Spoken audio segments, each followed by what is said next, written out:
క్రీస్తు నామములో శుభములు ప్రకటించిన రీతిగానే ఈ రోజున మాట్లాడుతున్న అంశం గూట్లో రాయి తీయలేనోడు ఏట్లో రాయి తీస్తున్నట. టైటిల్లోనే ఉంది నీకేం చేయాలి కదని. కాకపోతే కొంచెం మర్యాదగా మాట్లాడతాం వాడితో. ఆల్రెడీ నేను గ్రూప్లో పెట్టాను, మీరు చూస్తున్నారని అనుకుంటున్నాను. దయచేసి గ్రూప్ని ఫాలో అవ్వండి. ఎప్పుడైనా బైబిల్ చెప్పాలంటే మనిషి తప్పుగా తీసుకుంటాడు అని దేవుడు అనుకొని ఉంటే కొన్ని పదాలని కొన్ని సందర్భాలని దేవుడు రాయించేవాడే కాదు. అర్థం చేసుకుంటాడు, అవగాహన పెంచుకుంటాడు అనుకున్నాడు గనకనే దేవుడు కొన్ని సందర్భాలను రాశాడు. అది లోతు సందర్భం అవ్వచ్చు, మోషే గారు చేసినటువంటి యుద్ధ సందర్భం అవ్వచ్చు, ఇంకా ఏదైనా సరే అవ్వచ్చు. అంటే మనిషి అనేవాడు తను రాయించినటువంటి మాటని అర్థం చేసుకుంటాడు అని దేవుడు భావించాడు కనుక రాయించాడు. కాపర్లకి ఇవేవి పట్టదు. కాపర్ అంటే స్టైల్గా రావాలా, అటు ఇటు తిరగాలి, ఎగరాలి, అరవాలి, అర్పించాలి, ఏడవాలి, ఏడిపించాలి, ముళ్ళెత్తుకొని పోవాలి. అది పైసలు మస్తు కమాయించాలి, అంతే. ఇంకా 99% అద్దె ఉన్నారు కాపర్లు. సో వీళ్ళ వల్ల దేవుడికి ఏం ఉపయోగం లేదు. ఇక రెండో వాడు ఇదే అదునుగా భావించాడు. ఇప్పుడు మనం కుటుంబంలో తండ్రి బలహీనంగా ఉంటే ఆ కుటుంబానికి భరోసా ఉండదు. తండ్రిని బట్టి కుటుంబంలో ఉన్నటువంటి భార్య పిల్లలకి ఒక బలం, ఒక నమ్మకం. మా నాన్న సింహం, మా నాన్న ఉడత, లేకపోతే మా నాన్న మట్టి తిన్న పాము లాగా ఉండనుకో, ప్రతోడు మన ఇంటి మీద రాయేస్తూనే ఉంటాడు. అదే మనమే ఇంత పెద్ద బండ పెట్టుకుని ఇంటి ముందు కూర్చున్నాం అనుకో, ఎవడు రాయేడు. అంటే అర్థం ఏంటి? తండ్రి అనేవాడు అంత పర్ఫెక్ట్గా ఉండాలి, అప్పుడే కుటుంబానికి రక్ష. కాపర్ అనేవాడు కూడా బైబిల్ జ్ఞానంలో అంత పర్ఫెక్ట్గా ఉండాలి, అప్పుడే సంఘానికి రక్ష. కాబట్టి కాపర్ల వల్ల ఏమి ఉపయోగం లేదు. వాడు బతకడం కొరకే బైబిల్ పెట్టాడు. ఎన్నోసార్లు చెప్పిన విషయం ప్రూవ్ అవుతూనే ఉంది బయట కూడా. ఇదే అతనుగా భావించాడు. ఎవడో బైబిల్ మీద ఉన్నటువంటి దేశం పెంచుకున్నవాడు. వాడికి ఈ సందర్భాలను ఎతకడం ప్రారంభిస్తాడు. చదివితే అర్థమైపోతుంది సందర్భాలు. సో ఇవన్నీ కోడ్ చేసుకొని మీ బైబిల్ అట్ట, మీ బైబిల్ రొట్ట, మీ బైబిల్ లొట్ట అని మాట్లాడాడు. మనోళ్ళు ఇవేమీ పట్టించుకోకుండా వాడి సోది వాడు చెప్పుకుంటూ పోతాడు. విచిత్రం ఏంటంటే ఆ రెఫరెన్స్ అడుగుతాడు, అదే చెప్తాడు. ఆ మర్థానికి మేము ఎందుకు రావటం? మా పిల్లగాళ్ళకి ఆ ఫస్ట్ ఇయర్ సెకండ్ ఇయర్ ఆ బుక్స్ కొనిచ్చి ఆ చదువుకుంటారు కదా, అయిపోద్ది కదా. ఎందుకు లక్షల లక్షల కాలేజీకి? ఇది మనం ఆలోచించాలి. అది చదివి అది చెబుతుంటే ఆ మాత్రం దానికి సంఘానికి నేను ఎందుకు రావాలి? సంఘానికి వచ్చామంటే ఏదో ఉపయోగం ఉండాలి, తెలిసి ఉండాలి, అందుకు రావాలి సంఘానికి. సో క్రైస్తవులు కూడా 90% ఇలాంటి వాళ్ళే ఉన్నారు. సో ఈక్వల్ అనమాట. అది వాడు వీడు రాసుకుంటే మధ్యలో బూడిద రాలిందంట. సో వీళ్ళ వల్ల ఉపయోగం లేదు. ఇంకేమైనా ఉన్నారంటే యుగానికి ఒక్కడు, తరానికి ఒక్కడు అట్లా పుడుతూ ఉంటారు కదా, వాళ్ళ వల్ల దేవుడు కొంచెం ఉపయోగం, సంతోషం. ఎందుకంటే ప్రియమైన దేవుని పిల్లరా, బైబిల్ని వక్రీకరించడానికి బయటవాడు ఎప్పుడూ చూస్తూనే ఉంటాడు. అది ఆగదు. వక్రీకరించడం అనేది ఆగదు. దానికి కరెక్ట్ సమాధానం చెప్పగలిగిన స్థితిలో ఈ రోజున మనం ఉన్నామా లేవా? ఒక ఆయనేమో ఏదేదో మాట్లాడాడు, ఒక ఆయనేమో ఏదేదో మాట్లాడాడు. సో ఇవన్నీ కూడా మీకు పంపించాను. వాటిలో నుంచి ఈరోజు మాట్లాడుతున్నా. క్రైస్తవులు మతపరమైనటువంటి యుద్ధాలు జరిగించి, రక్తపాతాన్ని జరిగించి, ప్రపంచంలో ఏ దేశం మీదైనా కన్నేసి సంపదలను బాగా దోసుకోవచ్చు అని పోపు, వాటికన్ పోపు, అతనే పెద్దోడు, మరి వాటికన్ పోపు ఒక జీవో రిలీజ్ చేశాడట. అది డాక్ట్రిన్ ఆఫ్ క్రిస్టియన్ థియరీ అనే దాంట్లో పొందుపరిచారట. అంటే వీళ్ళు ఏంటంటే ఎక్కడికైనా వెళ్ళొచ్చు, యుద్ధం చేయొచ్చు, మాడైన పొద్దు రక్తపాతం జరిగించవచ్చు, సొమ్ము సమకూర్చుకోవచ్చు అని చెప్పేశాడు.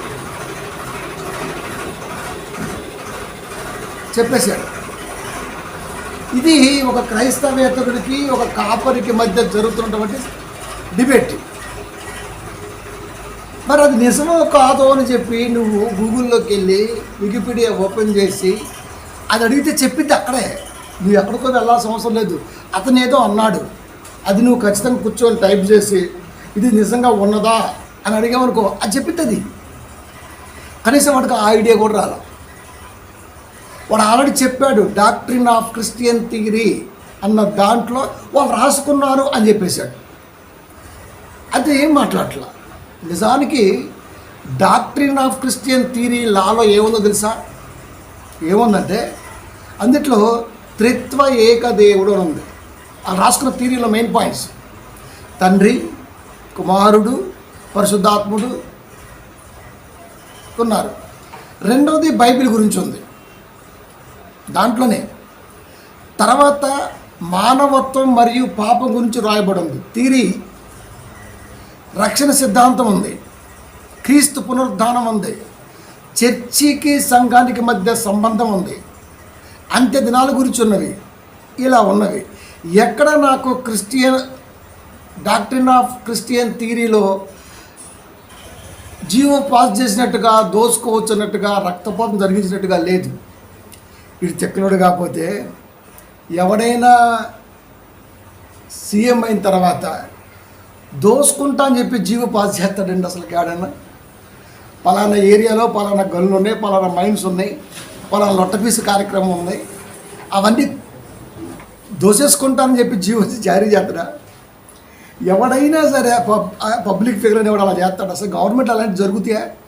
ఆడు మింగిన తర్వాత 10 ఏళ్ళకి కానీ తెలియదు పలాంటి మింగినని. ఆడెవడో సినిమా యాక్టర్ ఆ కోలసూరి మింగినట 11 ఎకరాలు, అది మొన్న బయటపడింది. అందులో డాక్యుమెంట్స్ ఒకటేమో కరెక్ట్గా ఉన్నాయి అంటాడు, ఒకటే లేవు అంటాడు, ఒకళ్ళేమో ఉన్నాయి అంటారు, ఒకటి లేవు అంటారు. దాని మీద పెద్ద ఇష్యూ జరుగుతుంది. తెలంగాణ జిల్లా, మన తెలంగాణలో కోలచేరు. సరే ఏదైనా సావని ఎవడైనా అట్లా జీవో పాస్ చేస్తాడా? ఇటు అది కూడా క్వశ్చన్ చేయట్లే పాస్టర్. బాగా నాన్ వెజ్ తిన్నటువంటి క్యాండిడేట్లు వీళ్ళంతా, అందుకే నాకు మైండ్ పొరపని చేయదు.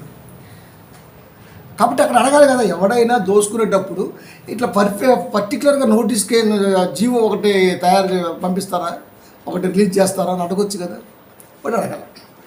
ఎందుకంటే వాడికి అంత బుర్రలేదు కాబట్టి. ఎందుకంటే పాస్టర్ అంటే బుర్ర ఉండదు, పాస్టర్లకి బుర్రలు ఉండవు, కోడి బుర్ర కూడా ఉండదు. అది ఏదో బతికేస్తారు అంతే. అట్లా నిజానికి దేవుడు బైబిల్ చదువుతుంటే మోసేకి సినాయి పర్వతం నుంచి దిగేటప్పుడే 10 ఆజ్ఞలు ఇచ్చినప్పుడు, 10 కమాండ్మెంట్స్ ఇచ్చినప్పుడు దాంట్లోనే పక్కవాడి సొమ్ము దోసుకోవద్దని, పక్కవాడిది ఏదైనా సరే నువ్వు తీసుకోవద్దని 10 ఆజ్ఞలు పొందుపరిచేశాడు. మోసేతోనే స్టార్ట్ చేశాడు.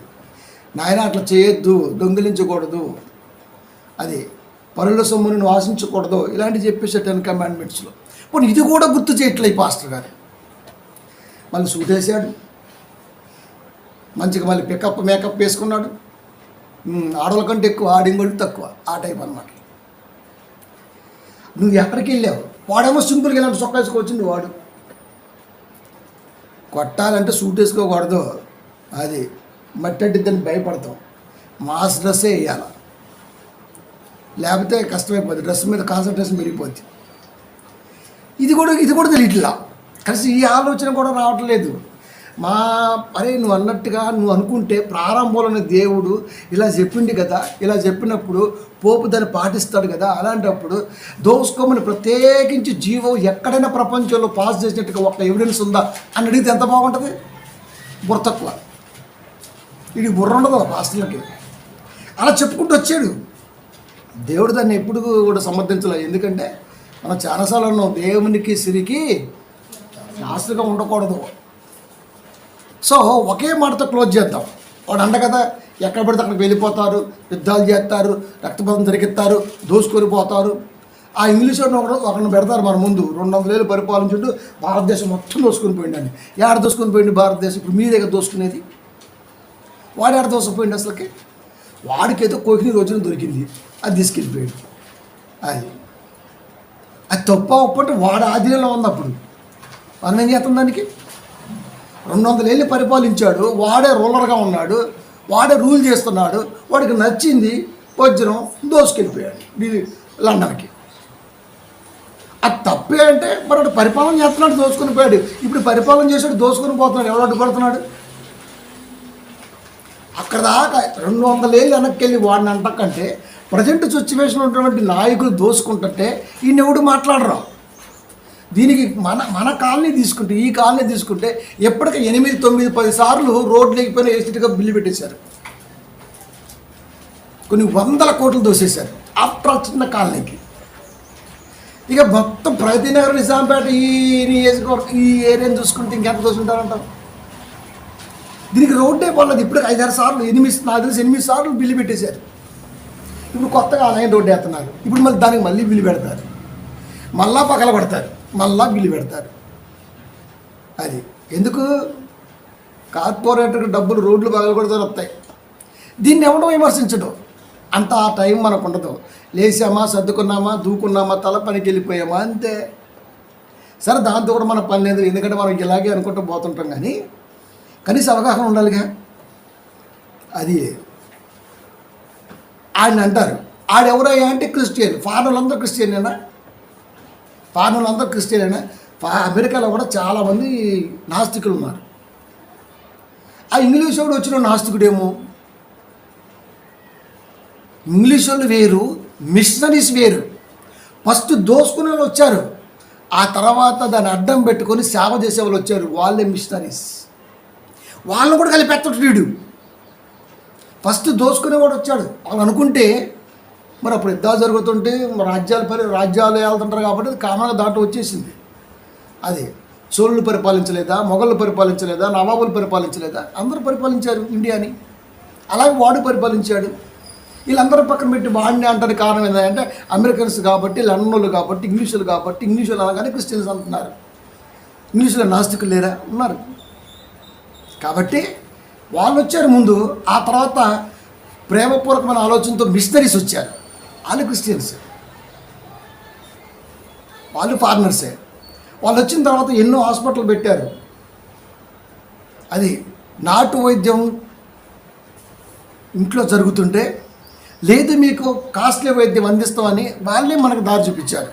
ఇప్పటికీ కూడా అమ్మగారు హాస్పిటల్లో డెలివరీకి చాలామంది వెళ్తుంటారు, చాలా ప్రేమగా చూస్తుంటారు.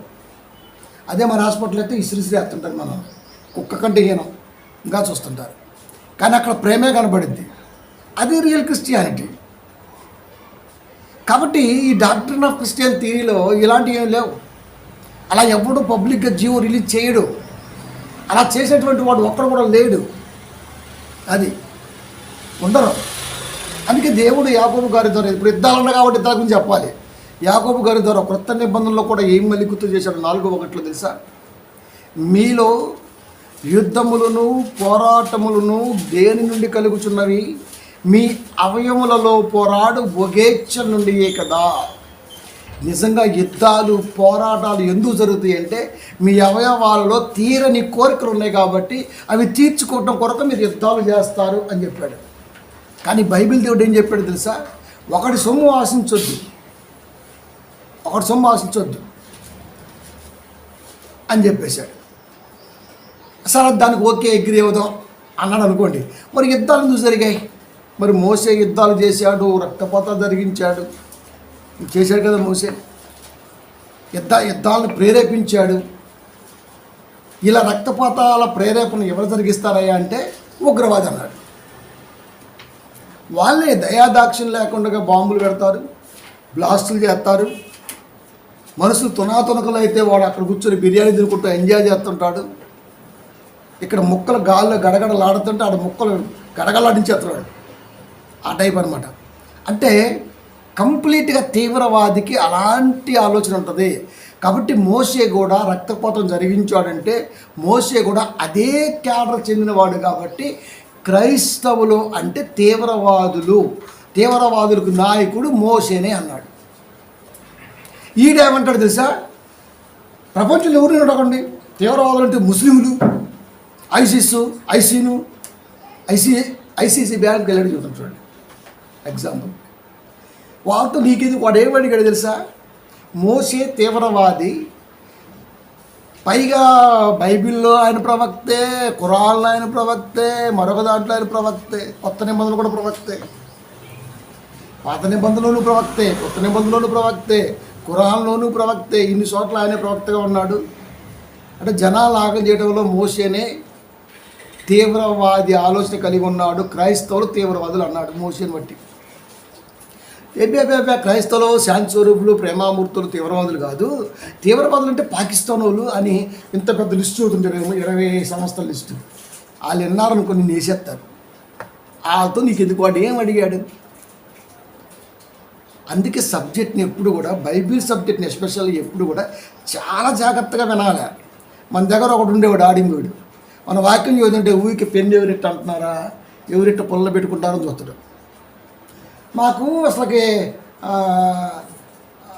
ఏదో చెప్పాడు, నేను 1600 పైగా సబ్జెక్టులు నేను 6వ తరగతి నుంచే కాపరితో ప్రయాణం చేసి సువార్త చెప్పినోడిని. ఆ ట్రాక్ రికార్డు మా ఊళ్ళు ఇప్పటికి అలాగే ఉంది. ఆ పాస్టర్ గారు అలాగే ఉన్నాడు, ఇంకా చచ్చిపోలేనా. నేను చెప్పిన సబ్జెక్ట్ ఏముంది, నేను చెప్పిన పాయింట్ ఏముంది, గర్భఫలము దేవుడిచ్చే బహుమానము, కుమారులు అనుగ్రహించే స్వాస్థ్యం. మన ఆలోచన తీసుకుంటే కుమారులు అనగానే నేను మగపిల్లలని చెప్పాను, ఆడపిల్లని చెప్పాను, అంటే లింగభేదం ఉండదు, ఆడ మగ కలిసి మాట్లాడే దేవుడు చెప్పాను. వాడు ఎవడో చెప్పిండంట, ఇది మాకు ఎప్పుడూ చెప్పలా ఆయన అరే ఆడమొకవాడా, వీడియోలు దొంగసారి చూస్తాం తెలుసు, మనం చెప్తున్నా విని. నువ్వు ఎప్పటికీ లైఫ్లో బైబిల్ పట్టుకునే అర్హత నీకు లేదు. కొద్దిగా నెంబర్ 1 కాకితో కూడా కబురు వచ్చింది, నాకు గుర్తుపెట్టుకో. వీడు విండండి, వాక్యం చెబుతుంటే వెండి, ఊరికే వాహనాలు చెప్తుంటే అది ఎవరు పెద్ద అప్సరస జాన్వీ కపూరా చూడటానికి. మరి ఒళ్ళు కూర్చోబెట్టుకో, ఎవడొద్దండ, ఎదురు వేసుకో, బైబిల్ సర్వెట్ పెట్టుకోండి, ఎవడొద్దండి. ఇక్కడ ఒక పని చేయండి రా, బైబిల్ తీసుకొని పోయే లాడ్జికి వెళ్ళండి. అయిపోయా శాంతి స్వరూపి కూడా చెల్లాగా ఉంటుంది, పగలు చూస్తేనే పగలాసాయం వేసింది, అనకూడదు అనిపించింది. కానీ వాడు వాక్యాన్ని వ్యతిరేకిస్తుంటే చాలా బాధేస్తుంటుంది నాకైతే. అసలు ఏ రోజు నేను విన్నాడు అసలు వాక్యం, పోయిన వారు ఏం చెప్పారంటే ఎత్తు కూర్చోడు.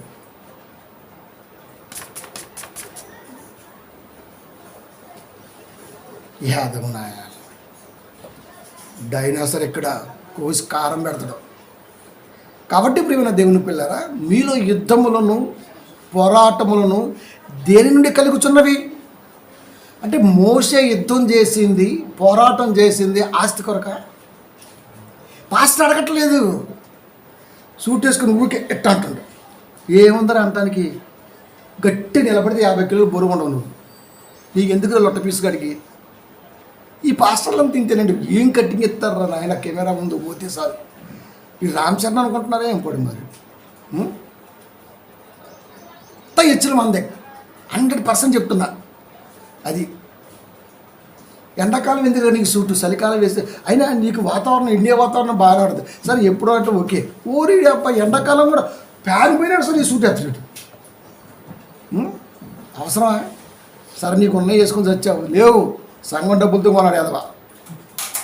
అది మీరు యుద్ధములను పోరాటములను దేని నుండి కలుగుతున్నవి.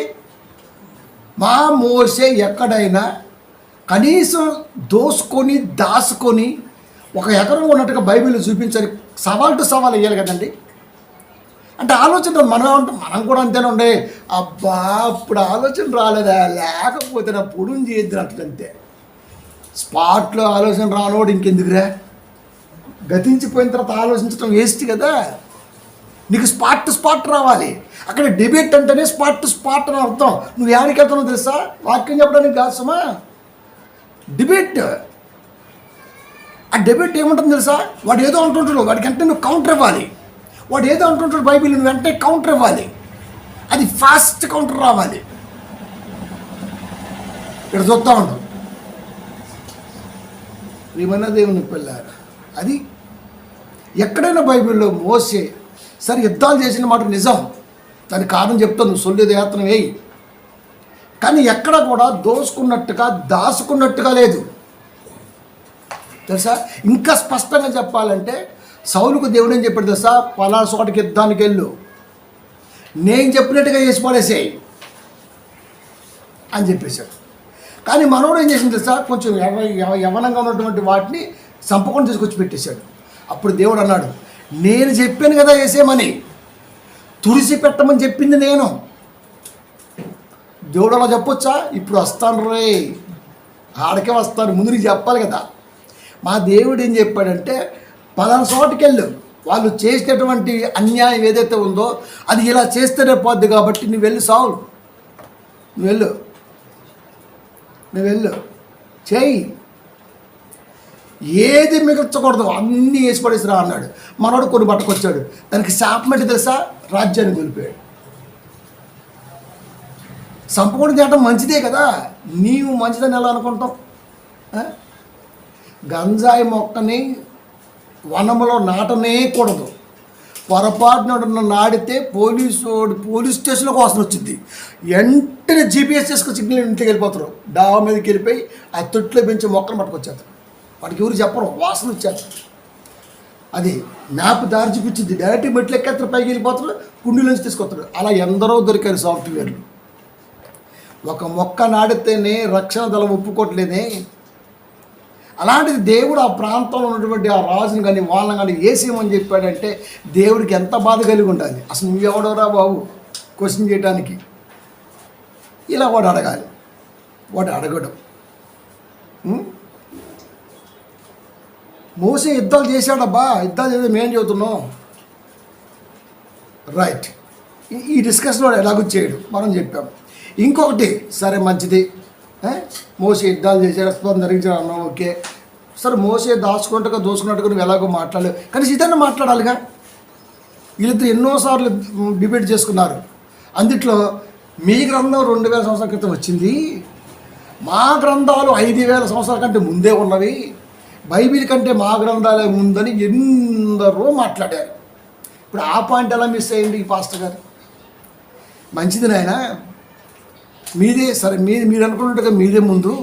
మరి అలాంటప్పుడు మీ దాంట్లోనే యుద్ధాలు జరిగాయి కదా, మీ దాంట్లోనే రక్తపాతాలు జరిగాయి కదా, మీ దాంట్లోనే దోసుకున్నారు కదా, అంటే మీ వారే మా మోసేకి ప్రేరణ.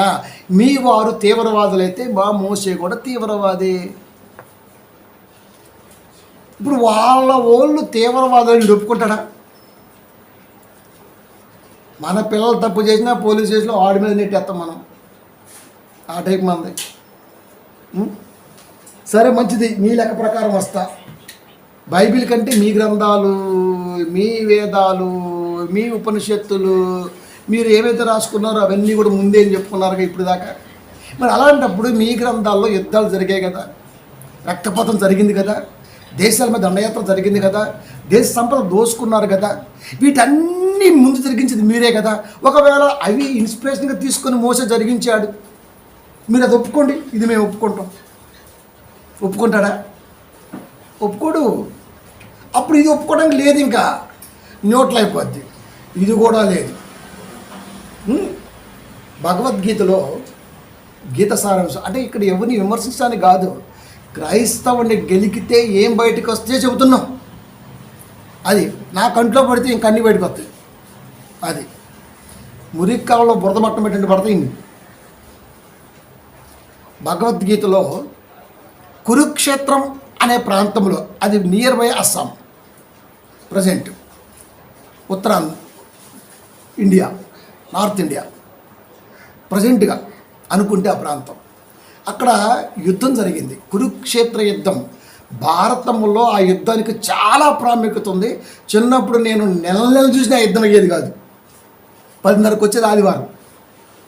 అది పాస్టర్ గారు పిలవకపోతే బాగుండు వరకు సినిమా సీరియల్ పోయేవాడు, మహాభారత్ వచ్చేది, పైగా హిందీ, తెలుగు కూడా కాదు అది. అలా చూస్తూ ఉన్నాం అంతే, అది బాగుంటుంది యుద్ధాలు. మరి వెళ్ళేవాళ్ళం.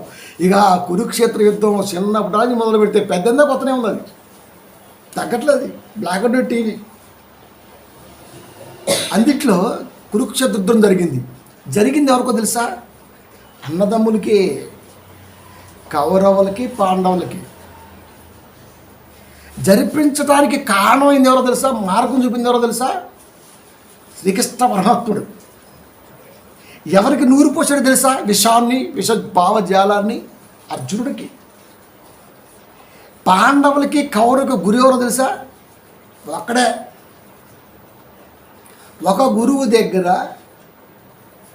పాఠాలు నేర్చుకుని దాన్ని తొంగలో దొక్కి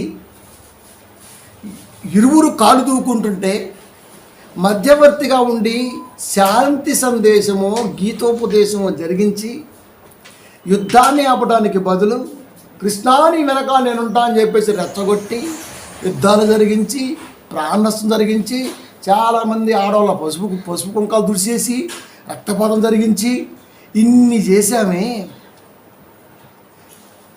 ఎవడు తీవ్రవాది? మోసేనా?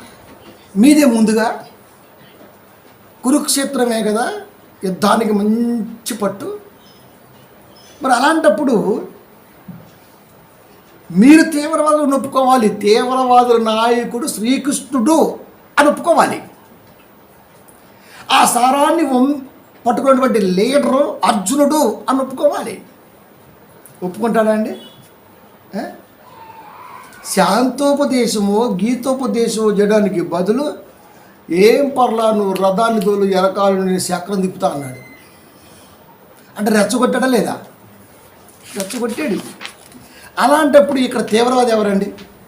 ఇప్పుడు హైందవ సోదరుని మనం అసలు హైందవ సోదరుని ఎప్పుడూ దేవుని మనసు అందం. ఇలాంటి వాడి ఒక్కడు ఇలాంటి లుచ్చా వల్ల అందరికీ మాట వచ్చే ఛాన్స్ ఉంది. ఇక్కడ ఉందా? ఉంది. కొంచెం వాళ్ళ బాధ కలిగింది. బాధ కలగటం చెప్పట్లేదు, వాడు అన్నదాన్ని చెబుతున్నా. మోసే తీవ్రవాది అన్నాడు కాబట్టి ఒక క్రైస్తవుడిగా చెప్పాల్సి వచ్చింది. ఇది ఏమైనా సమాధానం ఉందా? ఒకవేళ ఈ దగ్గర సమాధానం ఉంటే ఏమంటుంది తెలుసా? అది ధర్మానికి అధర్మానికి మధ్య జరిగిన యుద్ధం అంటాడు. ఏది ధర్మం, ఏది అధర్మం? ఒకే గురువు దగ్గర చిన్నపిల్లగా ఉన్నప్పటి నుండి ఇంచుమించుగా 15 ఏళ్ళకు పైగా, 18 ఏళ్ళకు పైగా, 20 ఏళ్ళకు పైగా మీరు నేర్చుకున్నారే గురు విద్యలు. ఆ గురువుగారు చెప్పలేదా ధర్మవేద అధర్మవేదో? పద్యాలు బాగానే వచ్చాయి కదా చిన్నప్పుడు. అడుగు తీస్తే పద్యం, అడుగెత్తే పద్యం. ఒకే గురువు దగ్గర నేర్చుకున్నారు కదా. అంటే గురువు ధర్మ అధర్మాల గురించి మాట్లాడలేదా? అంటే వాడు వేస్ట్ కాడేనా? ఒప్పుకోవాలి. ఇప్పుడు వీడు గురువు వేస్ట్, నిన్ను రోస్ట్ చేసి పడేస్తారు. అక్కడ నేర్చుకున్న తర్వాత అన్నదమ్ముల మధ్య ఏంటిరా అసలుకి? ఏది ఉన్నా సరే అన్నదమ్ముల మధ్య ఎలా ఉండాలండి? అసలు 4వ రావటం ఏంది మధ్యలోకి? ఒకే తల్లి గర్భాలు పుట్టినటువంటి పిల్లకి, అన్నదమ్ముల పిల్లకి మధ్యలో కూడా రావటం ఏంది? వాడికి ఎందుకు ఇస్తాం ఛాన్స్? ఎందుకు ఇస్తాం? ఒకళ్ళు వస్తే దేనికి వచ్చింది? ఏం పీక్ కట్టామని? అది మంద కాదు కదా. నాది వేరు, నీది వేరు, మళ్ళా కన్నా తండ్రిది వేరు. అది నేను బంద్ చేసుకుంటా అంటే మరి నువ్వేం పీకావు? నువ్వేదో ఒక పీక్ కట్టాలి కదా. దాని మీద ఎందుకు దృష్టి? అది ఉందని పొగరా? ఓ చెక్క ఉంటుంది, ఒక పక్క ఉంటుంది, ఓ పలక ఉంటుంది, ఓ మొక్క ఉంటుంది, ఓ సెంటు ఉంటుంది. దాని మీద ఎందుకు నీకు మనసు? అంటే మన దగ్గర దమ్ము లేదా? మన దగ్గర మాటలేనా? శాతం లేవా? వాళ్ళకి యుద్ధం ఎందుకు జరిగింది? రాజ్యం ఎవడైతే ఏంది రాజ్య పరిపాలన ఎవడుంటే ఏంది? ప్రియమైన దేవుని పిల్లలు, అంటే ఇక్కడ అనుబంధత్వాన్ని బోధించని కాపరే వాడి దృష్టి మాస్టరు, గురువు ఫెయిలే కదా. పాండవులకి కౌరవులకు మధ్య ఈ బంధత్వాన్ని నిలబెట్టినటువంటి ఆ గురువే కాదు, వాడు గురువింద, వాడు ఫెయిల్. ఆ తర్వాత కన్నవారు ఫెయిలు. ఆ తర్వాత యుద్ధానికి దారి తీస్తున్నప్పుడు గొప్పవాడిగా లోకేశ్వరుడిగా చెప్పుకుంటున్నప్పుడు ఆ మహానుభావుడు వచ్చి ఓరే నాయనలారా అన్నదమ్ములు ఎందుకురా అని చెప్పేసి శాంతి సందేశం జరిగించాలి కదా. ఆడు ఇంకా నూరు పోసి యుద్ధం జరిగించాడు. అందుకే ఒక సినిమా డైరెక్టర్ అన్నాడు, అసలుకి మహాభారతంలో కానీ రామాయణంలో కానీ ఎథిక్స్ లేవన్నాడు. అంతే, ఒకటే మాట, ఏడని ఎథిక్స్ అన్నాడు అంతే. ఒక్కడు చూపి అన్నాడు, ఒక్కడు ముందుకు రావట్లా, అన్ని లొట్టలే ఉన్నాయి. ఇలా లొట్లని తోకుంటూ పోయామనుకో, ఆ గ్రంథాన్ని మళ్ళీ తిరిగి మనమే రాయాలి. వాళ్ళ గురించి మాట్లాడలేదు మనం. వీడు ఎందుకు మాట్లాడిండా అన్న ఆలోచన నాకు అది. కాబట్టి వాడు ఒప్పుకోడు. అది టెర్రరిస్ట్ భావజాలాన్ని నూరిపోసింది వాడు అని మనం అంటే వాడు ఒప్పుకోడు. అలాంటప్పుడు మోసే అంటే నేను ఎందుకు ఒప్పుకుంటా? ఇప్పుడు వద్దాం. మోసే యుద్ధం జరిగించాడు. ఎవరితో తెలుసా? అమాలేకీయులతో జరిగించాడు.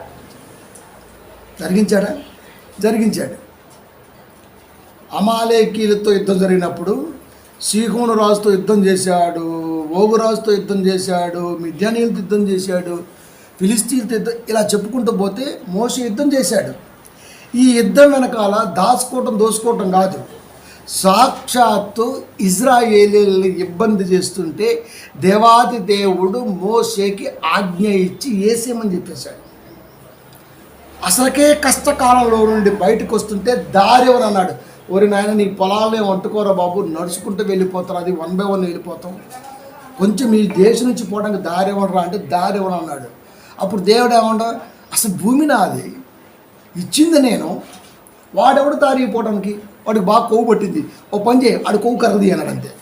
అప్పుడు యుద్ధం ప్రకటించాడు. దారి ఇస్తావా, యుద్ధం చేసి తీసుకొని పొమ్మంటావా, ధర్మం అది. మర్యాద అడిగినప్పుడు నువ్వు ఇవ్వాలి, ఇవ్వకపోతే ఖచ్చితంగా వాడికి అవసరం వెళ్ళాలి. ఇప్పుడు వెళ్ళాడు, ఇంకెట్టు వెళ్ళాడు, ఇంకా అక్కడి నుంచి ఆ దేశం నుంచే వెళ్ళాలి. అసలుకే కష్టంలో ఉండి వస్తున్న పిల్లలకి సానుభూతి. అరే ఎవడో రేప్ చేసి పసిపిల్లలు జైల్లోకి వెళ్ళి బయటకు వస్తేనే దండలతో ఊరేగిస్తున్నారు యాదవులు. వాడు ఏమైనా కష్టంలో ఉండి వచ్చాడా? కొవ్వెక్కి వచ్చాడు వాడు. వీళ్ళు కష్టంలో ఉన్నారు, బానిసత్వంలో ఉన్నారు. నీవు నిజంగా రాజు అయితే, రాజధర్మం నీలో ఉండుంటే, నాయన అంత దూరం ఎందుకు పోతారు, ఇదిగో మా దేశం ఈ ప్రాంతం నుంచి ఇలా వెళ్ళిపోండి, ఎంత బాగుండేదండి. అందుకు యుద్ధం చేశాడు. సో మోసే చేసిన యుద్ధాలన్నీ కూడా వాళ్ళు కావాలని చేసింది కాదు. ఎదుటివాడు మీద పడ్డప్పుడు, ఎదుటివాడు అవకేళ చేసినప్పుడు, ఎదుటివాడి పొగరు ఎక్కినప్పుడు దేవుడే సాక్షాత్తు మోసేతో యుద్ధం జరిగించాడే తప్ప ఎక్కడ కూడా మోసే తన స్వార్థం కొరకు చేయలేదు. ఎందుకంటే వాళ్ళు ఎక్కడికి వెళ్ళాలి? కనాన్ దేశం వెళ్ళాలి. కనాన్ దేశం వెళ్ళేటప్పుడు మధ్యలో ఏళ్ళతో యుద్ధం చేస్తాడు, వాళ్ళందరినీ క్షేమంగా తోడుకొని పోవాలి. అది కాన్సెప్ట్. అది ఐగుప్తు నుండి కనాను దేశానికి ఇశ్రాయేలును క్షేమంగా తోలుకొని పోవడానికి టైం పట్టింది. కాబట్టి ఆ టయాన్ని కూడా సహనంతో ఓర్చుకుంటూ, నిలువు నీడలేదు, వండుకొని తినాలేదు. దేవుడు ఒకటే చెప్పాడు, నువ్వు ప్రయాణం వెళ్ళిపోతుండు, మన్నాన్ని కురిపిస్తాడు, నో టెన్షన్ అన్నాడు. సో తిండికి ఇబ్బంది లేదు, దేవుడు ఉన్నాడు కాబట్టి. సో వాళ్ళకి పని ఏంటి? సాయంత్రం కాలంలో ఒక చోట ఆగటం, దేవుడికి ప్రార్థన చేస్తే మన్నా కురిపించటం, ఆ ఏట్లో నీళ్ళు తాగటం, రెస్ట్ తీసుకోవటం, మళ్ళీ బయలుదేరిపోవటం. వీళ్ళలో యుద్ధ ఆలోచన ఉండదుగా, దోసుకుందాం ఆలోచన ఉండదు కదా. వెళ్ళవలసిన ఊరికే ఉంటుంది, వాళ్ళ ఊరు వెళ్ళాల్సింది ఇప్పుడు. సో ఈ మధ్యలో వీళ్ళు ఏం చేశారు? కుళ్ళుతో, ఇజ్రాయెల్ అంటే కోపంతో యుద్ధాలు ప్రకటించారు. మరి యుద్ధం ప్రకటించిన యుద్ధం చేయాలి కదా, అలా జరిగించాడు. దైవ నిర్ణయంతో జరిగించాడే తప్ప ఆస్తి కోసం అయితే కాదు. ఎక్కడ కూడా నీకు కనబడదు. ఇది క్లియర్ యుద్ధాల గురించి. ఓకే, ఇంకా లోతు ఒక ఆయన తిరుగుతాడు, లోతు గారు, యోధా తామారు గారు తిరుగుతారు. లోతు గురించి క్రొత్త నిబంధనలోనే నీతిమంతుడు అనే పదప్రయోగం చేశాడు దేవుడు. మీరు రాసుకున్నారు కాబట్టి మీరు నీతిమంతులే అంటారు. అది నిజంగా ఏ సభ్య సమాజానికైనా వర్తించిద్దా అని మాట్లాడారు. రైట్, ఆడకొచ్చే ముందు నీ కాడికి వస్తాను. ఇది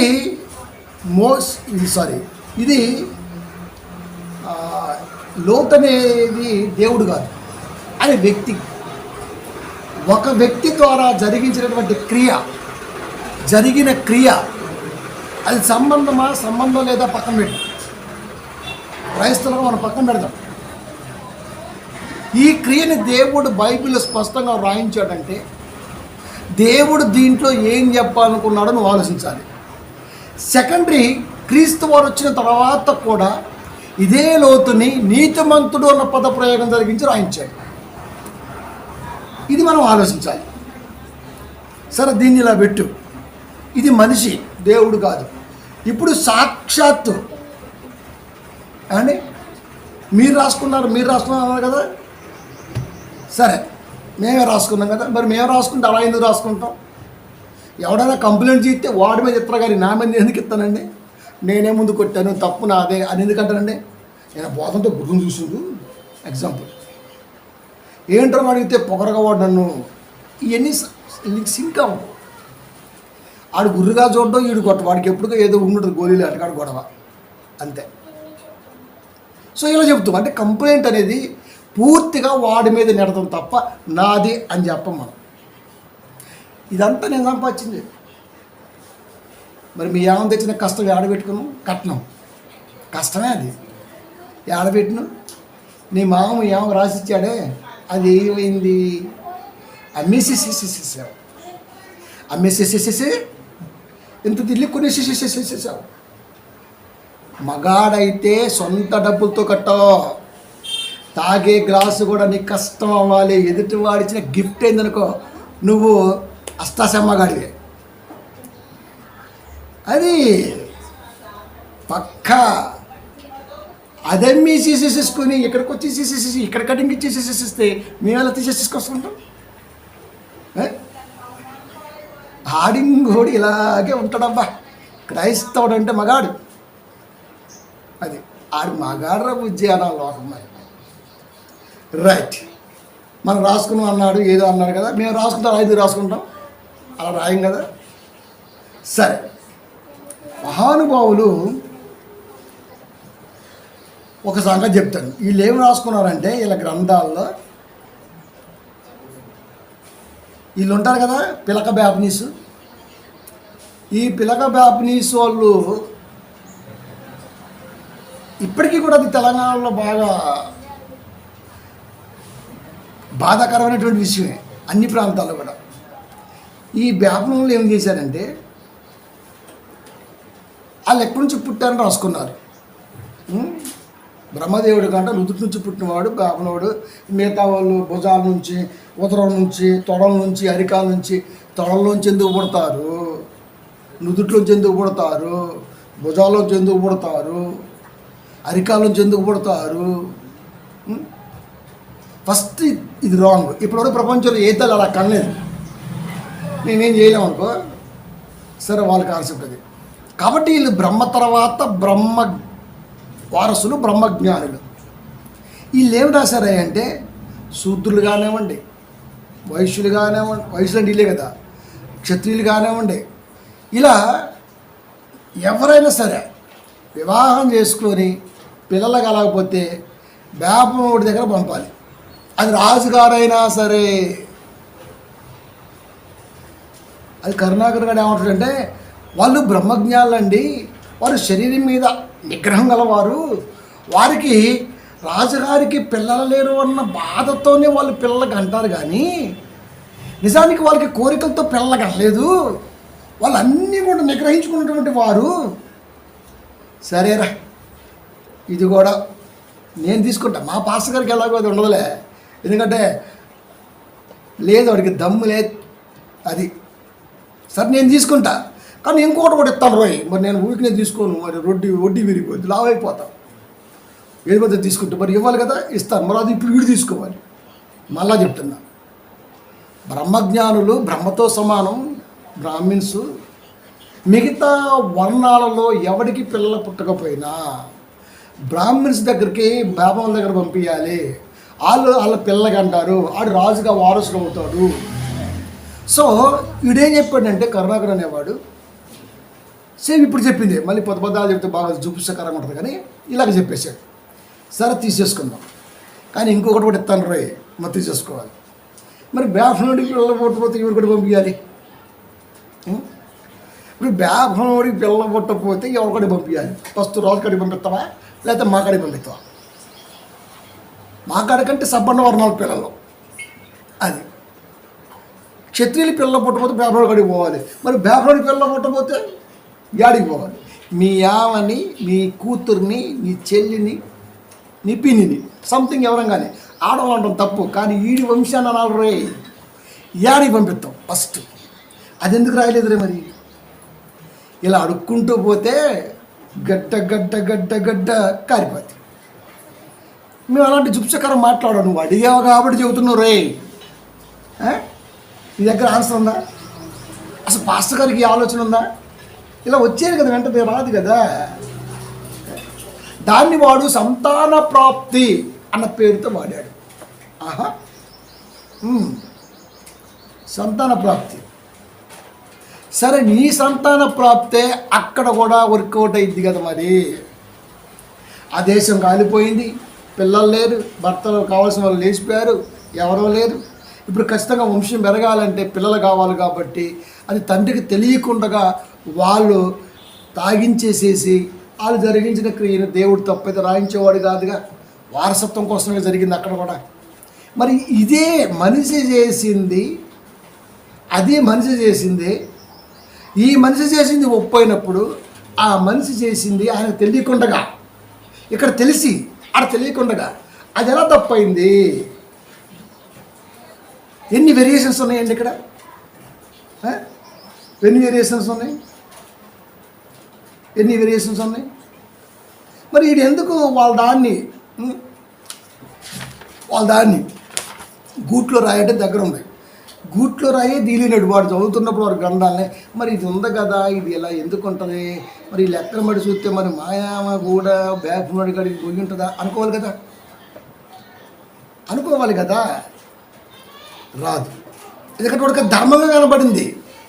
అందుకని పేపర్ స్టేట్మెంటు రేపు బ్రహ్మజ్ఞానులకు తప్పు కాదు అని యూపీలో పెట్టేసాడు. అది అంటే మేము ఎవరు పెడితే వారు రేపు చేస్తాం, అది బ్రహ్మజ్ఞానులు వ్యాపారంలో మేము, మాకేం కాదు, మాకు తప్పే, అది మాకు దేవుడు ఇచ్చినటువంటి రైట్స్, పేటెంట్ హక్కు అని చెప్పేశాడు. ఇదా నువ్వు నేర్పింది?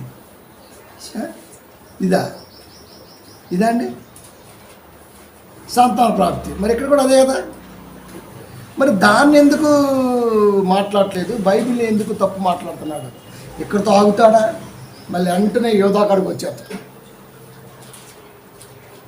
యోధాకాడికి వచ్చి యోధాకి తామారు కోళ్ళైతే కోళ్ళ పట్ల మామ ఇలా ఎలా చేస్తాడు అని చెప్పేసి దాని పెద్దయా అని చెప్తాడు. అంతే కదా, తీర్తాడు. వీడికి అర్థం కాల, అర్థమైందా? వీడికి అర్థం కాల. సో ఈ కాన్సెప్ట్ కూడా అదే, ఈ కాన్సెప్ట్ కూడా ఆ టైప్గా బ్యాక్గ్రౌండ్ కాడికి వచ్చింది. అక్కడ యోధ యాకోబు గారి 12 మందిలో ఒకడు. అన్నదమ్ము నుంచి విడిపోయి వేరే ప్రాంతానికి వెళ్ళి అక్కడ పెళ్లి చేసుకుంటాడు. 3 కొడుకులు పుడతారు.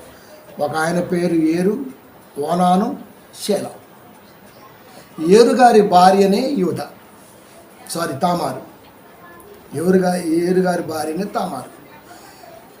దైవికంగా అతను దేవుని దృష్టికి చెడ్డవాడిగా ఉన్నాడు కాబట్టి దేవుడు వేసేసాడు, ఒప్పుకోలే. ఎందుకంటే ఆమె నుంచి గర్భం రావాలి, దేవుడు కోరిక అది. యోధా గారి తండ్రి యాకోబు గారు దేవుడికి ఇష్టమైనటువంటి వ్యక్తి. నేను అబ్రహాము దేవుడను, ఇస్సాకు దేవుడను, యాకోబు దేవుడను. సో నేను దేవుని అని గర్వంగా వారి 3 బట్టి చెప్పుకుంటా. అలాంటి నా బిడ్డవి నువ్వు. నీకు 3 బిడ్డలు ఇచ్చా. ఆ బిడ్డల నుంచి నేను నా వారసత్వాన్ని మళ్ళా నేను అంత గొప్పగా చూడాలనుకుంటున్నా. ఇక్కడ తామారు గొప్పది, నీతిమంతురాలు, భార్య మంచిది, వీడే అవలాగాడు.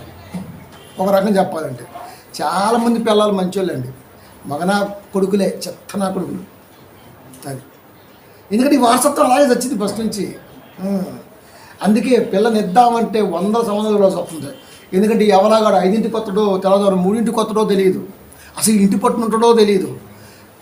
ఎంక్వైరీలు చేస్తుంటాం, అమ్మ అబ్బాయి మంచోడేనా, మరి ఏం చేస్తున్నది, ఏంది, ఏమైనా అలవాట్లు ఉన్నాయా చెప్తారా, నీకోసం లిస్ట్ రాసి ఆ గుమ్మమ్మటి పెడతారు. అబ్బాయికి పెళ్ళిడు వచ్చింది, ఈ అలవాట్లు నేను చెప్తారా?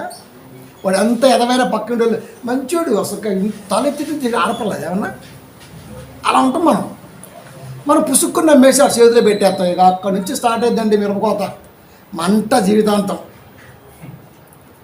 అది అంటే ఇక్కడ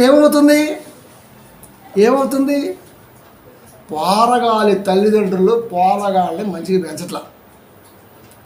పూల్లో పెట్టి చదువుకున్న బిడ్డను తీసుకెళ్ళి రంపంలో ఎలా వేస్తాం మనం? అదే వెంటనే గీతోపదేశం జరిగించడం, పీక దించేయటమే అయిపోద్ది. అది కాబట్టి దేవుడు ఆలోచన చేశాడు, వీళ్ళ గర్భాన పుట్టే పిల్లలు మంచోళ్ళుగా ఉండాలి, ఈ ఎదవ లంగా.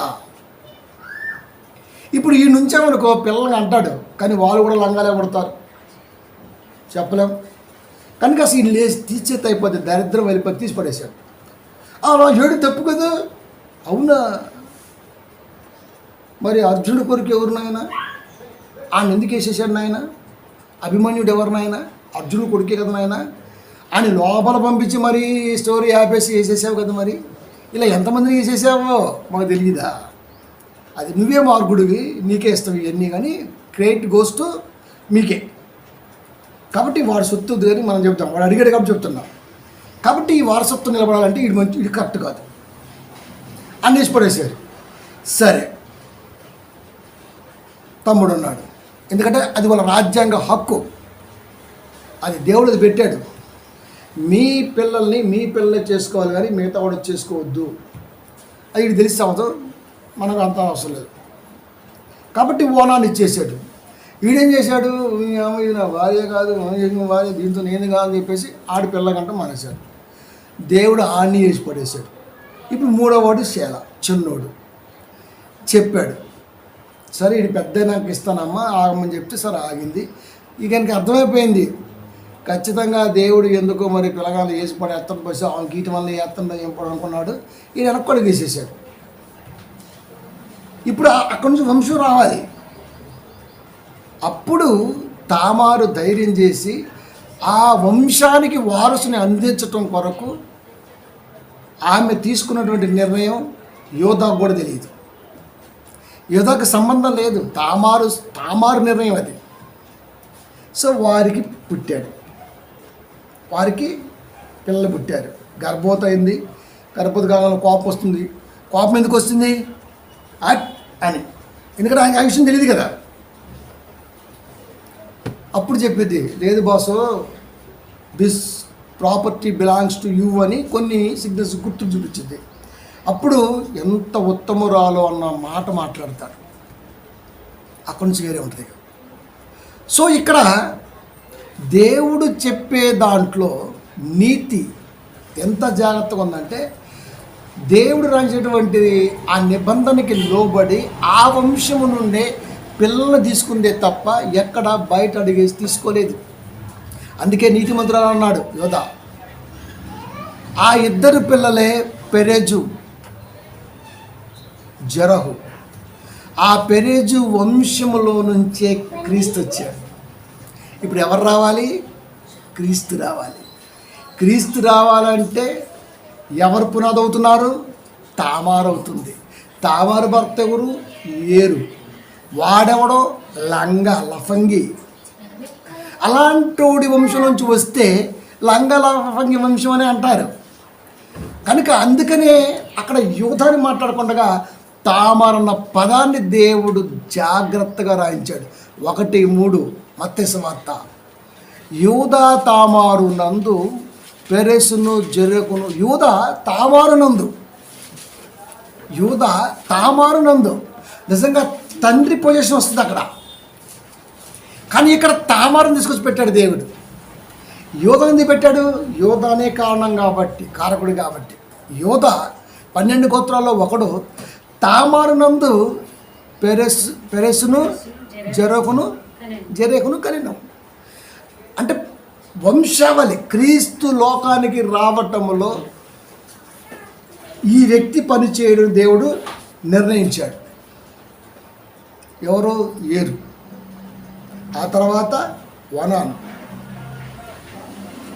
కాబట్టి ప్రియమైన దేవుని పిల్లలు, దైవ నిర్ణయం అది. మీరైతే వంశాన్ని సంతాన ప్రాప్తి కొరకు బేబనోడు పక్కన వండేయచ్చు, అంటే వేరే వాడు. ఇది విరుద్ధం. కానీ ఇక్కడ తన వంశంలో నుంచే, తన కుటుంబంలో నుంచే సంతానాన్ని తీసుకోవడానికి ప్రయత్నం చేసింది. అది ఎంత, ఇది ఎంత, మీరు ఆలోచించండి. రెండింటికి కంపేర్ చేయండి, అది ఎలా అనిపిస్తుంది? ఈ రెండింటికి కంపేర్ చేస్తే ఏమన్నా సంబంధం ఉందా? పైగా దీంట్లో నుంచి క్రీస్తు వారి జన్మం జరిగింది. అందుకే చాలామంది యేసుక్రీస్తు వారు అనటంలో అట్టొచ్చుండు ఎట్టొచ్చుడు అని ఉంటారు. మీరు అసలు మీ పుట్టుకలే మంచిగా, శివుడు పార్వతి కలిసి శివుడు మంచి తపస్సు చేస్తున్నాడు, పేర్లు బరాబర్ దిగాల్సిందే. అమ్మగారు వచ్చేసి వెనకాల కళ్ళు మూసేసింది. కళ్ళు చీకటి పడిపోయినాయి, లోకమంతా చీకటి అయిపోయింది. అవునా, నిజమే అట్టుంది. ఆయన గారి కళ్ళు మొత్తి లోకమంతా చీకటి అయిపోయిందంట. ఇప్పుడు ఈ చీకట్లో ఇద్దరు కలిసి మంచిగా రామసక్కనుడం వసంతమామ అని పాటేసుకుందంట. పాట అయిపోయిందో కాలేదో పిల్లడు పుట్టేశాడు. పేరు అంధకాసురుడు, నరకాసురుడు. అసలు దేవుడికి దేవతకు పుడితే దేవుడు అవ్వాలి, రాక్షసుడు ఎలా అవుతాడు? మనుషులు పుట్టాలి, కానీ ఆ బర్రె పిల్ల కుక్క పిల్ల పుట్టింది అనుకో ఎట్లా చెప్పండి? మనుషులే పుట్టాలి, జంతువులే పుట్టాలి. మరి ఈ పార్వతీ పరమేశ్వరులకి అంధకాసురుడు రాక్షసు ఎలా పుట్టాడో అర్థం కావట్లేదు. మరి దేవుడు కదా పుట్టాల్సింది, దైవ గర్భాన దేవుడే పుట్టాలి. అది దేవాది దేవుని గర్భాన క్రీస్తు అనే దేవుడు పుట్టాడు. మరి వీరి గర్భాన ఏం పుట్టాడు? లోకాలనే ముల్లేశ్వరుడు, మల్లికార్జునుడు, ఎన్నో పేర్లు పెట్టుకోడు. కానీ వీళ్ళిద్దరూ కళ్ళు మూసుకోవడం ఏంది, లోకం చీకట పట్టడం ఏంది, ఎవగానే పాటేసుకోవటం ఏంది, నువ్వే అని పాట అయిపోయిందో కాలేదో పిల్ల పుట్టేయటం ఏంటి? ఆడిపేరు అంధకాసుడు కావటం ఏంది? మహిషాసుడు అనే రాక్షసుడు ఈయనకు పూజ చేయటం ఏంది? రాక్షసులు ఎందుకు పూజ చేస్తారా? యుద్ధాలు చేస్తారు కానీ ఆయన పిల్లల పూజ చేస్తానంట. నాయనా నాకు బిడ్డలు కావాలని. ఓహో, ఇటు చీకట్లో పుట్టినా కొడుకొని గుడ్డుడే. మరి ఈ మహిషాసుడికి అంధకాసుని ఇచ్చారు. ఆమె ఈడి కొడుగ్గా, ఈయన్ని ఆడి తండ్రిగా మందికి ఇతర కప్లింగ్ వ్యవహారం చేసుకున్నారు. అసలు దేవీ దేవత రాక్షసులు ఎలా పుడతారని అది కడుతున్నాం. ఇలా వెతుక్కుంటూ పోతే కొడకల్లారా కింద పడి బెల్లం కూడా ఆడేస్తాం, గీలా పట్టేసుకుంటాం. అదే ఇంకా సంస్కృతం వాడాననుకో చచ్చిపోతాం. అదే ఎందుకంటే సమరానికి మనమే మాస్టరం కాబట్టి గుర్తెట్టుకోవాలి. రైట్, అంటే క్రైస్తవుని గెలకొద్దు. వాళ్ళు దైవ గ్రంథం, పరిశుద్ధ గ్రంథం అని అట్ట మీద ముందు పెట్టాడు దేవుడు, తెలుసా? పరిశుద్ధ గ్రంథం అని అట్ట మీద పెట్టాడు. అంటే అర్థం ఏంటి? నువ్వు గ్రంథాన్ని చూడగానే నీ తలంపు పరిశుద్ధంగా ఉండాలి. పేపర్ తిప్పుతూ ఉంటే దేవుడు పరిశుద్ధాత్మతో రాయించిన మాటలు పరిశుద్ధంగా నీ మనసులోకి వెళ్ళాలి అని చెప్పాడు దేవుడు. ఈ ఎదవకు అర్థమై సాగదో మన పాస్టర్ గారికి అసలుకే ఎక్కదు. అది వీడు బోండంగాడు, అడు బోండం మజ్జిగాడు, మనం చేస్తాం అంతే కదా, అంతే. కాబట్టి అది మరి దీనికి చెప్పు. ఇలా ఎన్నో అక్కడ దేవుళ్ళు తప్పు చేశారు రా భయ్. ఇక్కడ మనిషి చేసిన తప్పును దాయకుండా రాసినాడిది మా దేవుడు. దేవుళ్ళు, దేవతలు, రాక్షసులు, మనుషులు, రకరకాల వ్యక్తులు తప్పులు చేశారు అక్కడ, దేవుడితో సహా. కానీ బైబిల్లో ఎక్కడ దేవుడు తప్పు చేసినట్టుగా లేదే. మనిషి జరిగించిన క్రియ ఖచ్చితంగా రాయించాడు దేవుడు దాచకుండా.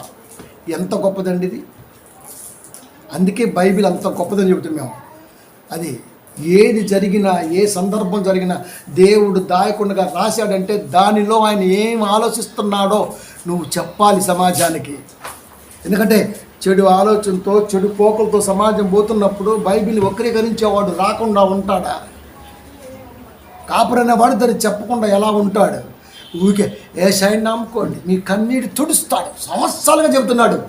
అందరి కన్నీళ్ళు కాకునే ఉన్నాయి, ఎవడ కన్నీళ్ళు కట్టుకట్ట మళ్ళా ఎవడి కన్నీళ్ళు కట్టబడలా. అది కార్తనే వాడు ఎందుకు కార్తుంది అర్థం కావట్లా. రూపులు ఏమైనా లీకేజ్ ఉందేమన్నా పేస్ట్ చేసుకుంటే అయిపోద్ది కదా రూప్ సీలింగ్. ప్రియమైన దేవుని పిల్లలారా, అదే కాన్సెప్ట్, అది కాదు కదా. కాబట్టి ఇలా కదా. ఇప్పుడు వాక్యలోకి వెళ్దాం. 1 సమూయేలు 18వ అధ్యాయము 27వ వచనము. గడువు దాటక మునిపే లేచి తన వారితో పోయి ఫిలిష్తీయులలో 200 మందిని హతము చేసి వారి ముంతోళ్లను తీసుకొని వచ్చి రాజునకు అల్లుడొకటికి కావలసిన లెక్క పూర్తి చేసి అప్పగింపగా సౌలు తన కుమార్తె అయిన మీకాలును అతనికిచ్చి, అంటే దావీదుకిచ్చి పెండ్లి చేసెను. సౌలు గారి కుమార్తె మీకాలు. సౌలు మొట్టమొదటి రాజు బైబిల్లో. దావీదు ప్రజ్ఞని, టాలెంట్ని చూసి పిల్లని ఇవ్వాలనుకుంటారు. ఎవరైనా అంతే కదండి, పిల్లోడు మంచోడైతే ఇవ్వాలనుకుంటారు.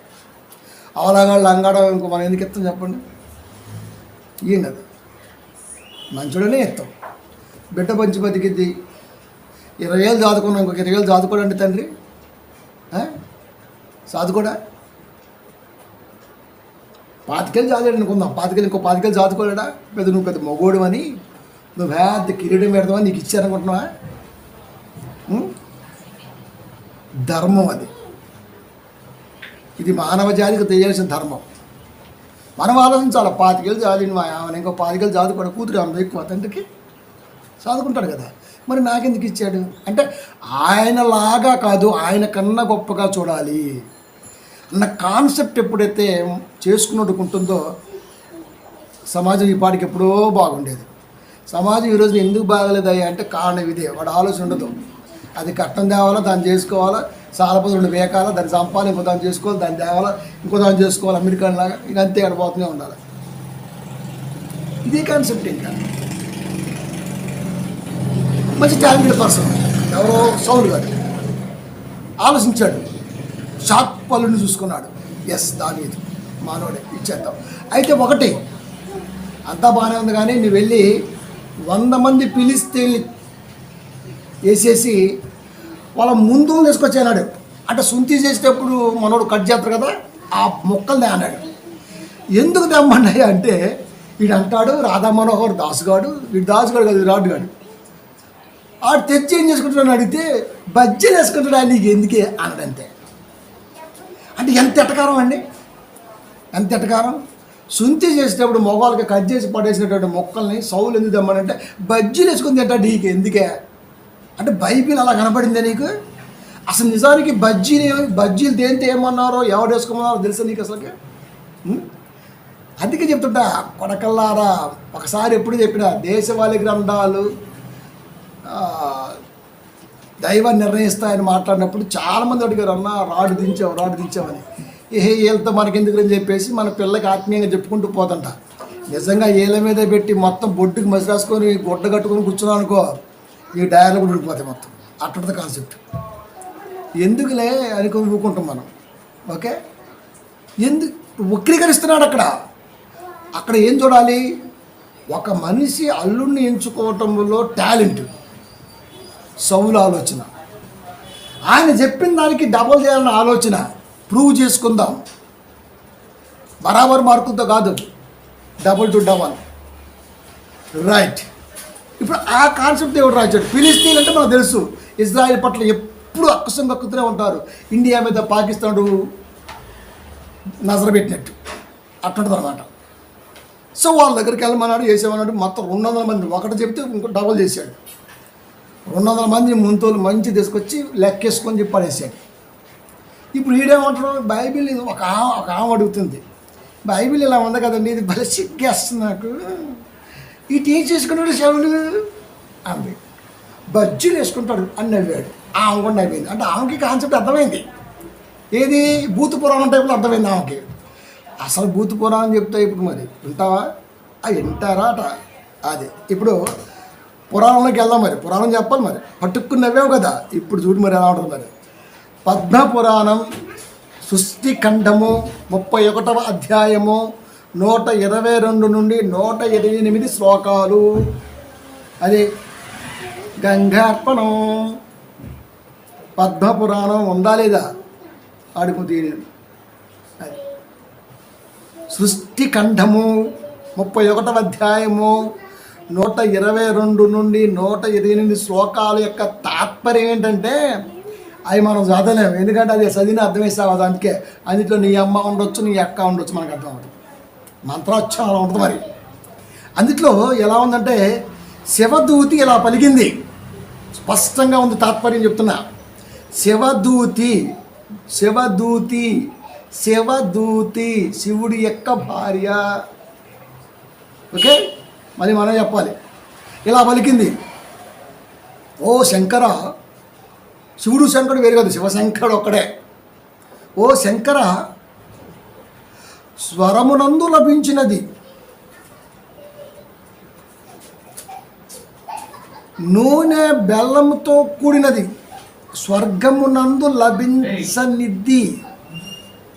వాళ్ళాయంతో ఉంటుంది, స్వర్గమునందు లభించనిది, దొరకనిది, నూనె బెల్లముతో కూడినది, చక్కగా వండినది, ఇంతకు మునుపు ఎవరు రుచి చూడనిది, వారికి మాత్రమే చేయబడిన ఆహారమును ఈ దూతలకు ఇవ్వు.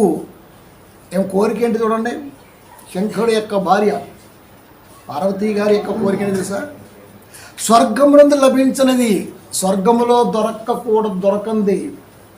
అంటే స్వర్గములో లేనిది భూలోకంలో ఉందనే అర్థం.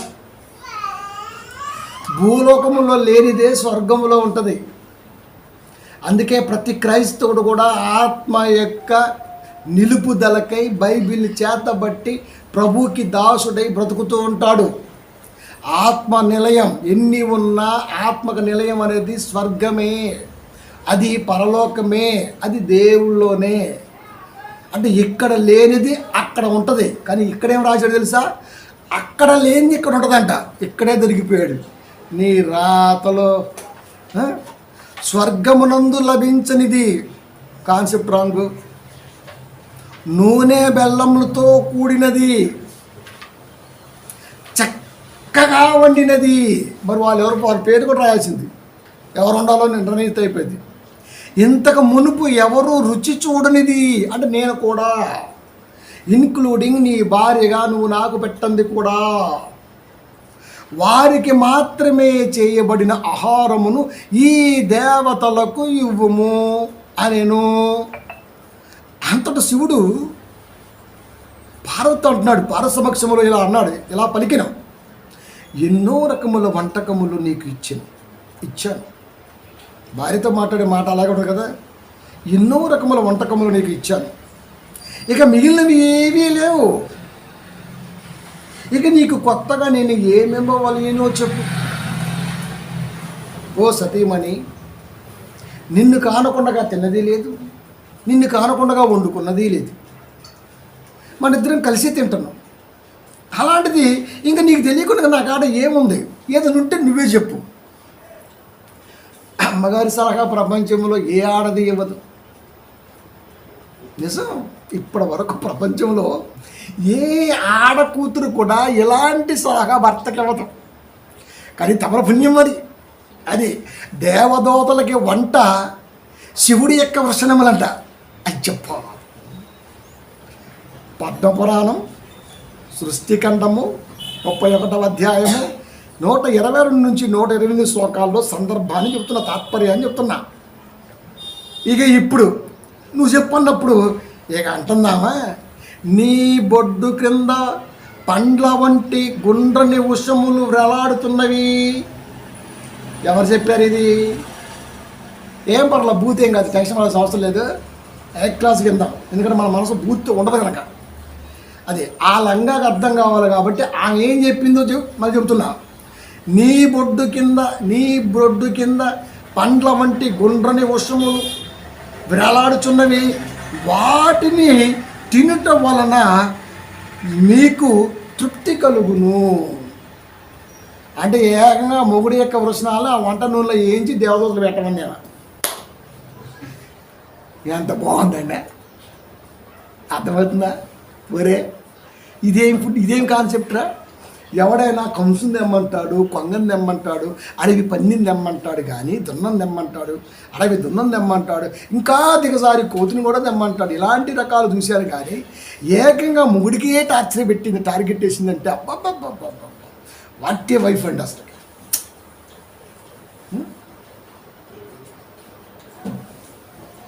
వాటిని తినటం వలన మీకు తృప్తి కలుగును, ఇంకా ఉంటే కదా చచ్చిపోతాయి. ఇంకా అంటే సంపే ప్లాన్ ఏమైనా చేసిందంటరా? అలాంటి ఊకుంటున్నా ఇటు.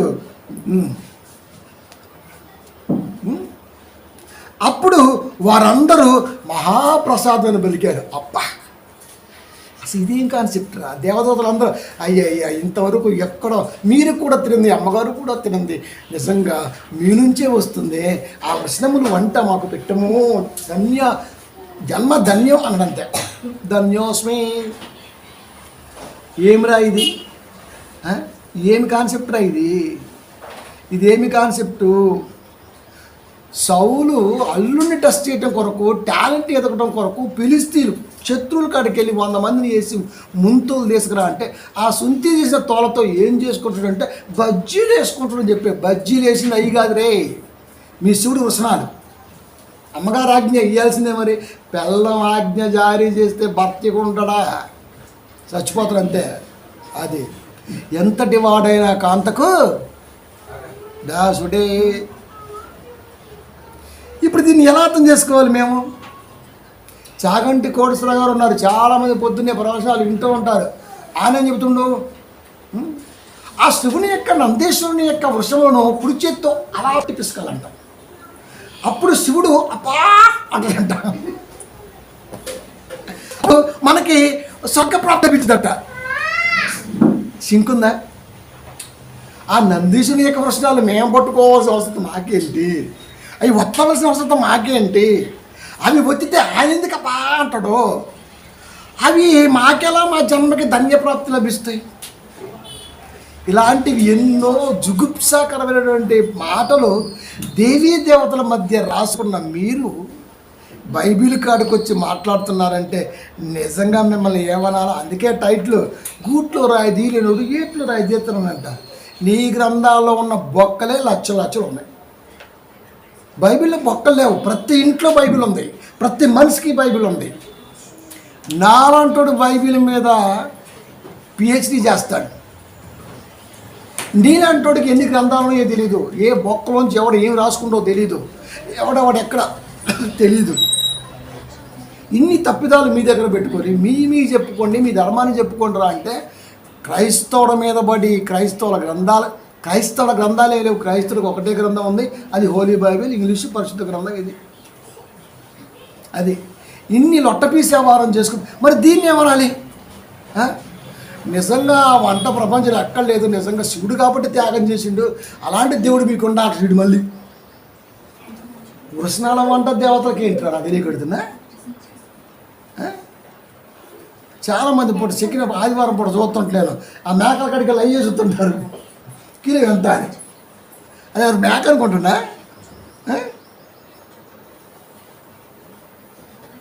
ప్రియమైన దేవుని పిల్లారా, ఇలాంటి గ్రంథాలు, ఇలాంటి పుస్తకాలు, ఇలాంటి లొట్టలు రాసుకొని క్రైస్తవ గ్రంథాలని అనుకుంటూ పోతూ ఉంటే ఎటు పోతట్టు క్రైస్తవులు అంటనే పని. సోషల్ మీడియా ఉంది, కూర్చుంటాడు, అనేస్తాడు. వాడి కాన్సెప్ట్ ఏంటంటే ముందు అనేద్దాం, తర్వాత కౌంటర్ రాని ఎన్కౌంటర్ కానీ. ఇక్కడ ఎన్కౌంటర్ చెయ్యం, కౌంటర్ చెయ్యం. అది మీ వల్ల మీ పిల్లలకే రాబోతున్న భవిష్యత్తులో చాలా ప్రమాదం ఏర్పడే ఛాన్స్ ఉంది. అది గ్రంథం అనేది ఆత్మీయతను పెంచాలే తప్ప ఏది దాయకుండా చెప్పిన దేవుడు గొప్పడా?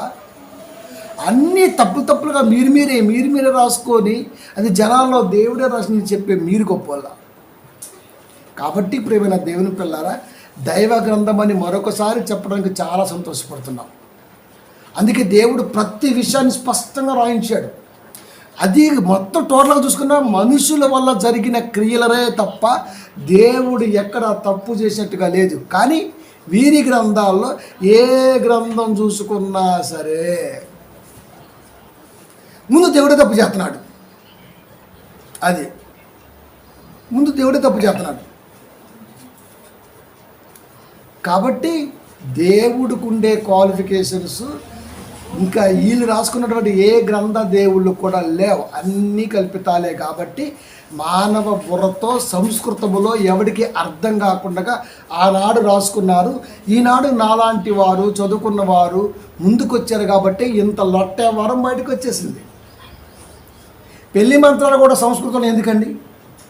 చర్చిలోకి వెళ్ళండి, స్పష్టంగా వాక్యం చెప్తాడు, ఇద్దరి మధ్య సంధానం కుదుస్తాడు, పెద్దలు పిలుస్తాడు, ఇష్టమైన మళ్ళీ అడుగుతాడు కట్టే ముందు.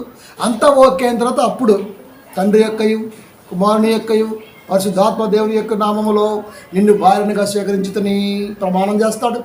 ఇక్కడేముంది అట్లంతే. నువ్వు తిట్టావో తెలియట్లా, దీవెని ఇచ్చావో తెలియట్లా, అర్థం కాని భాష మాకెందుకు. అదేదో సినిమాలో ప్రభాస్ గారు తమిళ వాడి దగ్గర తెలుగు మాట్లాడతాడు, తెలుగు వాళ్ళ దగ్గర తమిళ మాట్లాడతాడు. ఎవడికి అర్థమైంది? ఎవడికి అర్థమైంది అన్నీ? మాకు అర్థమయ్యే భాష చెప్పు. మంత్రోచ్చారం దేవుడికి ఇష్టం అంటే తెలుగు రాదా? తెలుగులో చెప్తే అర్థం కాదా? మరి అలాంటి మీరు అన్ని తాత్పర్యాలు మొత్తం తెలుగు నుంచి చెప్తున్నారు కదా మరి. కాబట్టి ఇలా అనుకుంటూ పోతే అన్ని బొక్కలు బయటపడిపోతాయి. ఇక్కడ వాళ్ళ బొక్కలు వీళ్ళు పెట్టడం మన పని కాదు. దేవుణ్ణి టచ్ చేశారు కాబట్టి వీళ్ళు పెట్టారు. అది కాబట్టి ఏ కాపురైనా వదిలేస్తాడేమో కానీ దేవుని మనసు మాత్రం వదలదు. బైబిల్లో ఉన్న వాస్తవం వాళ్ళ గ్రంథాలలో ఉన్న లొట్టపీసేవారు. తేడా లేకుండా, పక్షపాతం లేకుండా మాట్లాడుతూ ఉంటాం. కాబట్టి చాలామంది సోదరుల మధ్య ఆ బంధం ఎందుకు మిస్ అవుతుందంటే ఇలాంటి వారి వల్లే. కాబట్టి ప్రియమైన దేవుని పిల్లరా, వాళ్ళతో మనకు పని లేదు కాబట్టి వాళ్ళు అడిగారు కాబట్టి మనం చెప్పాం. కాబట్టి బైబిల్ ఎప్పుడూ కూడా దైవ గ్రంథంగానే ఉంటుంది, మనుషుల చేత రాయబడింది కాదు. అది పరిశుద్ధాత్మ ప్రేరణతో దేవుడే సాక్షాత్తుగా రాయించుకున్నాడు. అందుకనే ప్రతి దాన్ని స్పష్టంగా రాస్తూ వచ్చాడు. అర్థం కాకపోతే అర్థం కాలేదని ఆగాలే తప్ప అపార్థం చేసుకొని వాడుకున్న జ్ఞానంతో మాట్లాడితే బైబిల్ ఎప్పుడు కూడా ఊరుకోదు. హేతుబడు ప్రతిదానికి సాత్వికముతో సమాధానము, సాత్వికములోనే మంచి వ్యవహారం ఉంటుంది అనమాట. అది కాబట్టి ప్రియమైన దేవుని పిల్లరా, బైబిల్ అనేది ఎప్పుడు కూడా గ్రేటెస్ట్ బుక్కే. అది ప్రపంచంలో ఇది అర్థమైతే నిజంగా దేవుడు ఎంత సంతోషపడతాడో. కాబట్టి మనిషి తప్పు పడతాడని దేవుడు ఎప్పుడు కూడా రాయించడు. అది అలా రాయించుంటే ఇలాంటివి రాయించేవాడే కాదు. ఇక్కడ నువ్వు ఆలోచించాలి. ఇంకో ముక్క చెప్పి ముగిస్తాను. ఇంకొకటి అంటాడు ఏమని, అరే మీ బైబిల్ ప్రకారమే ఆదాము అవ్వ భార్య భర్తలు అయితే వారికి పుట్టిన పిల్లలు వాళ్ళే మొదటి వాళ్ళు అయితే వాళ్ళకి పుట్టిన పిల్లలు అయితే మీ ఛాన్సర్ చెప్పాను. ఒక ముక్కలు కట్ చేస్తాను. మరి అలాంటప్పుడు కయ్యూనికి భార్య అని వచ్చింది. కయ్యూనికి భార్య మీ అక్కేగా, మీ అక్కనే ఇచ్చావు కయ్యూనికి,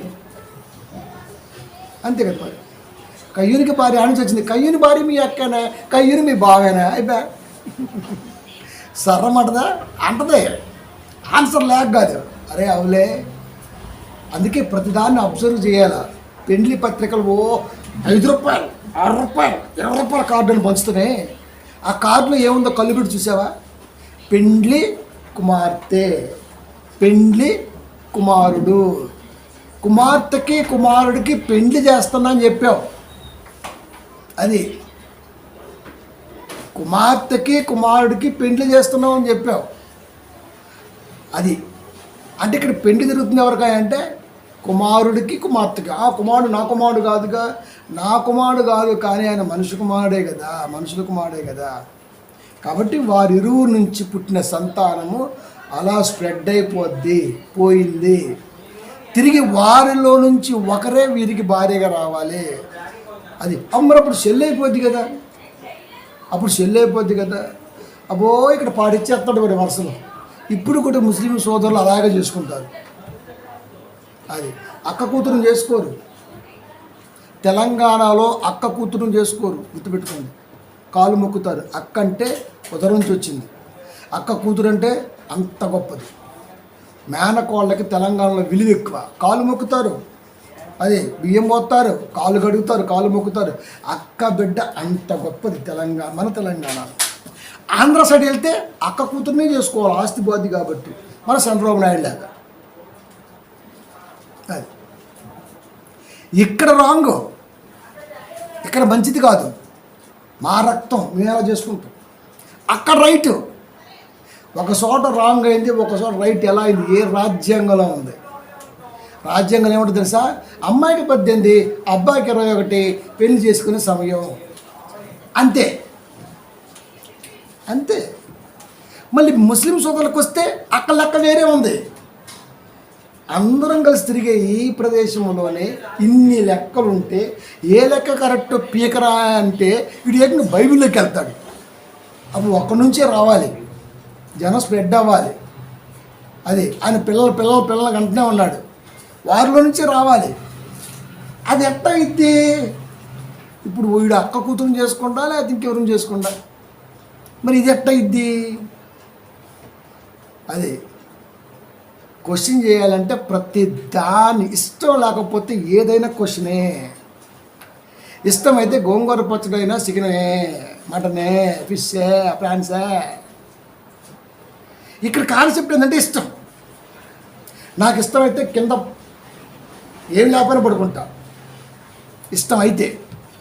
ఇష్టం కాకపోతే పరుపు దులపలేదు, పరుపు పక్క మార్చలేదు, రాత్రి అంతా ఒళ్ళంతా గుచ్చుకుంది, అసలు ఇంట్లో ఏం పీగుతుండమని భార్యని అంటాడు.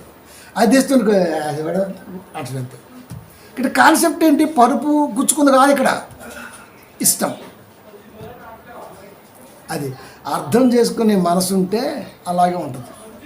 ఇది తప్పను మనకు రైట్. మరి ఇప్పుడు చాలా మాకు చెప్పారు, కొండల్లోంచి పుట్టారు. ఒక ఆయన పైన పోతుందంట, అస్సలు టన్ అంట, ఆ సంవత్సరం ఒక షాప్ మచ్చం మింగిందంట, అంతే. ఎట్ట సాధ్యం? చేప కడుపులోకి సంవత్సరం ఒక్క పోతే పిల్లలు ఎలా పడతారా? మరొకడైతే ఏకంగా భార్యని చేసుకుంటాం. ఎట్లా? హౌ? బర్రెలతో పోతారు, గాడులతో పోతారు, చేపలతో పోతారు. ఇంకా కొంగలో పిట్ల లాంటి దొరకలేదరా మీకు? బొద్దింక లాంటివి ఏమైనా భార్యలుగా రాలేదా?